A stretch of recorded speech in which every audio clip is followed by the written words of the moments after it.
My breath caught as I clutched the folded note, its edges cut like the betrayal it carried.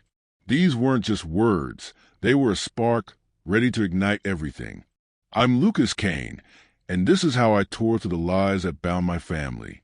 I was walking the dim corridor of our worn-out home by the coast, floorboards moaning beneath my boots, when my father's voice slipped to the cracked door of his study.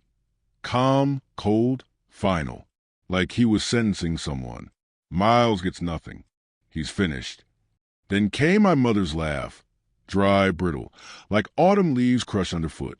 My chest pounded, each heartbeat like a drum of betrayal. The air turned dense, salt and secrets pressing down. I should have kicked that door open, demanded answers. But I didn't. I froze, a stranger inside my own childhood home, listening as they erased me. Peeking through the jagged gap, I saw them, my father, Vincent Kane, lounging in his creaky chair, fingers tapping his scotch glass like counting heartbeats. Mom, Nora, stood near the bookshelf, her silhouette cutting through the lamp's glow, nodding like she rehearsed this betrayal. Tessa, my 23-year-old cousin, razor-sharp and always smug, was doodling on a napkin, like cutting me out of their plans was just another chore. I wanted to scream, to shake the walls with fury, but instead, I slipped upstairs back to the attic, my sanctuary since they'd turned my old room into a home gym. My hands trembled as I powered on my laptop. Every dollar I'd saved, cash, crypto, emergency stash. I moved into a secure vault, one they'd never breach. A lifeline I'd built at 17, after Grandpa Silas once whispered, "Keep one foot out the door, Lucas." That night, sleep never came. I sat on the sagging cot, laptop screen burning into my eyes, staring at a number, $1.8 million. It wasn't mine, at least not yet. It was Grandpa Silas's legacy, a trust he'd carefully shielded from their reach. He left it for me, in a scroll tucked inside my old guitar case the day he died. "They'll stab you in the back," he warned. "Check the iron safe."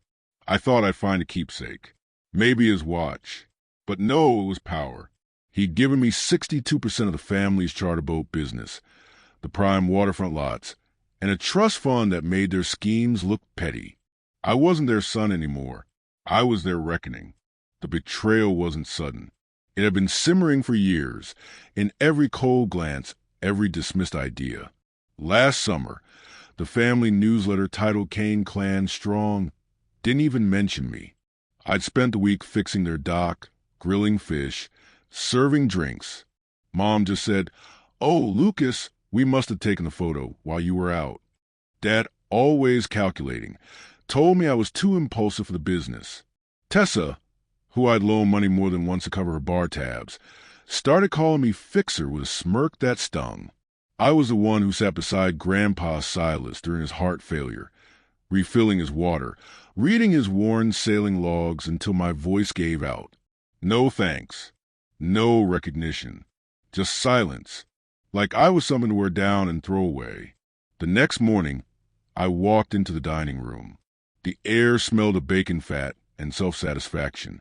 Dad was scrolling his phone.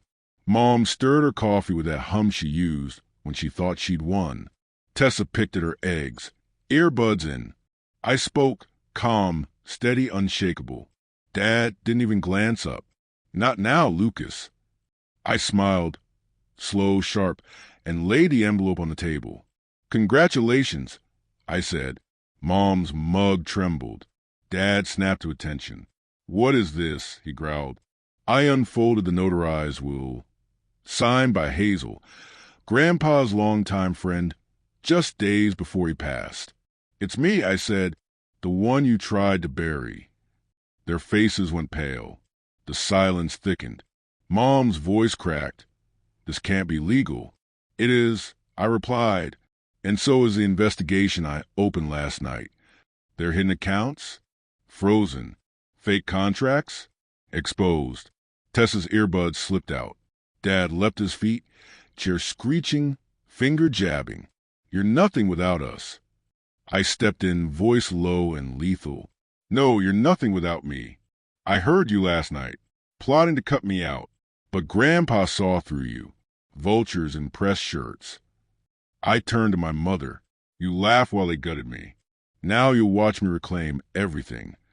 Then I walked out, their stunned silence trailing behind. That afternoon, I stood inside the Charter Business office, a place I hadn't been welcome in since 19, when I pitched a new route and got told to leave it to the experts. I laid out the documents, ownership, authority, proof.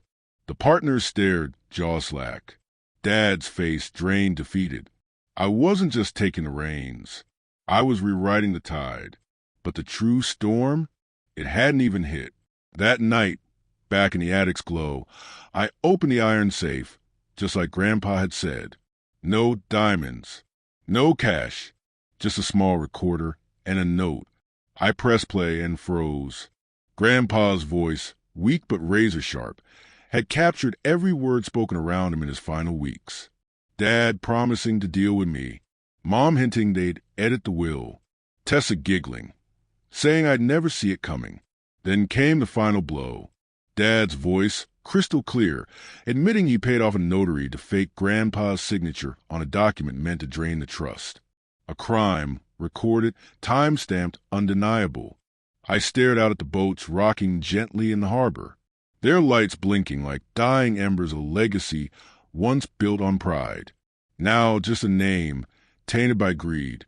Grandpa's words echoed. Truth is an anchor, Lucas. Drop it hard. I'm dropping it, and I won't stop. I sent the recording to my lawyer with one word, file.